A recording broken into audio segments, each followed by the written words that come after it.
A comienzos de enero el Ecuador sufre una escalada de violencia en el país. ¿Cómo inició el conflicto armado interno? A tan solo un mes de que el actual presidente ecuatoriano, Daniel Noboa, asumiera su mandato. Se registran amotinamientos en las cárceles del país, estos centros son tomados por las bandas delictivas.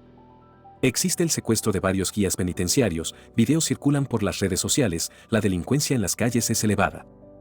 Se da a conocer de la fuga de Adolfo Macías, alias Fito, de la cárcel de Guayaquil, uno de los cabecillas de una de las más grandes bandas criminales del Ecuador, los Choneros.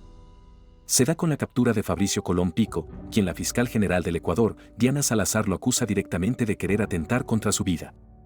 La respuesta del gobierno del Ecuador ante la escalada de violencia en el país fue declarar el estado de emergencia. Ecuatorianos, se acabó el tiempo en el que los condenados por narcotráfico, sicariato y el crimen organizado le dictaban al gobierno de turno qué hacer. Se declara el toque de queda a nivel nacional entre las 11 de la noche y 5 de la mañana. Las respuestas de las bandas no se hicieron esperar. El 9 de enero se produjo un suceso relevante que se expandió internacionalmente, hombres armados irrumpen en TC Televisión y amenazan a periodistas en vivo. Este hecho sin precedentes conmocionó al país y marcó el inicio del conflicto armado interno en Ecuador.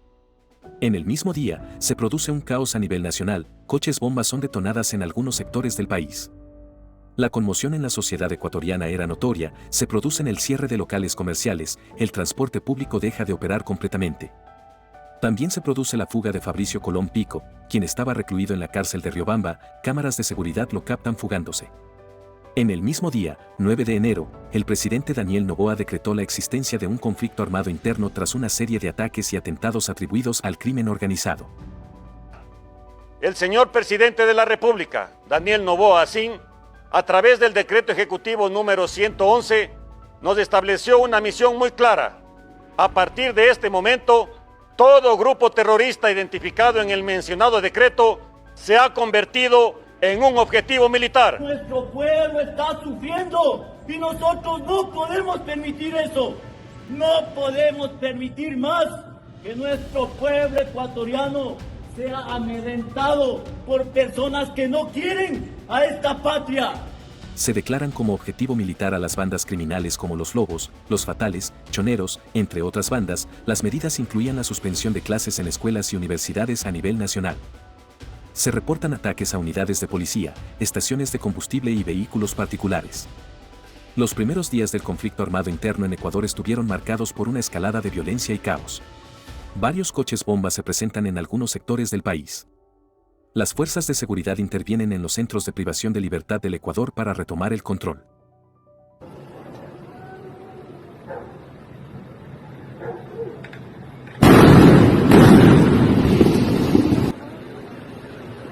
¡Abajo!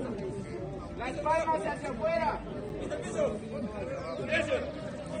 Coloque las manos atrás, cabeza hacia abajo. El 11 de enero el presidente Daniel Noboa presenta las nuevas cárceles que se van a construir en el país, diciendo lo siguiente.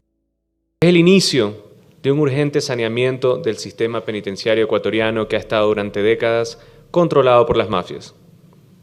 Los desmanes en las cárceles y calles son una respuesta clara del temor de los criminales a las políticas de seguridad que estamos implementando a nivel nacional.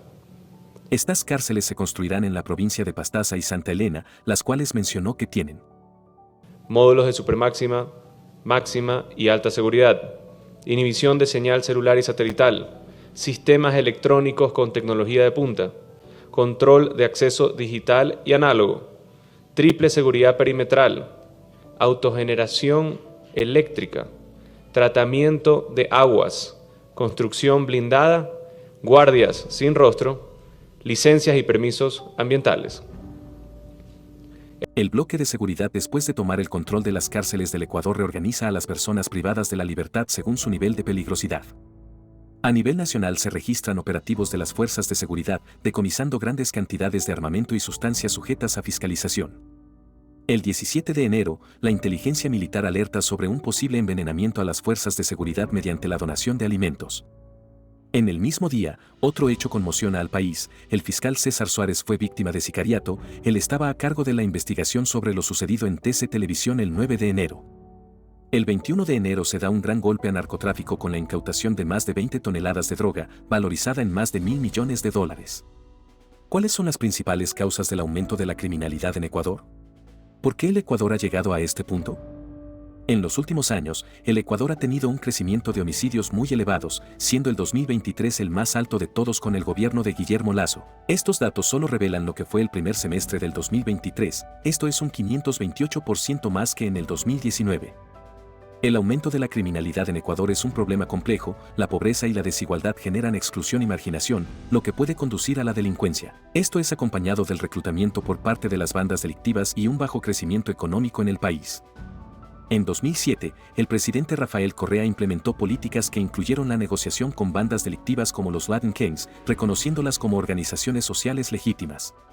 Además, saca la base estadounidense de Manta que servía para vigilar el narcotráfico. Estas medidas pudieron generar un impacto inferior en el corto plazo. ¿Pero contribuye esto al incremento de violencia actual? Es muy probable que las bandas hayan perpetuado los poderes del Estado y armando una logística más fuerte. En el tiempo del expresidente Lenín Moreno, el Ecuador se encuentra atravesando problemas económicos. Esto, con la disminución de los programas sociales y el creciente poder de las bandas, generaron un aumento del narcotráfico y la criminalidad. Guillermo Lasso, ¿qué le sucede? Trata de contener la criminalidad a través de estados de excepción sin lograr algún resultado, dando por finalizado su mandato en su último año como el más violento. A su cuñado Danilo Carrera se le investiga en el caso León de Troya por ser parte de una estructura criminal asociada a la mafia albanesa.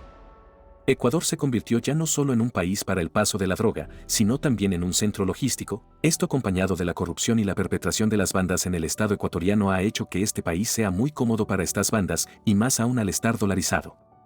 Las bandas delictivas tomaron tanto poder en el Ecuador, que en el 2023 se produjo un suceso que fue de gran impacto internacional, el asesinato del candidato Fernando Villavicencio. En su campaña atacaba directamente a las bandas y decía cosas como estas: nosotros vamos a atacar. El mismo día que yo me posesione, voy a ordenar. Obviamente tendré que sacar a las manzanas podridas que están al interior de la fuerza pública, ordenar. Vamos a atacar.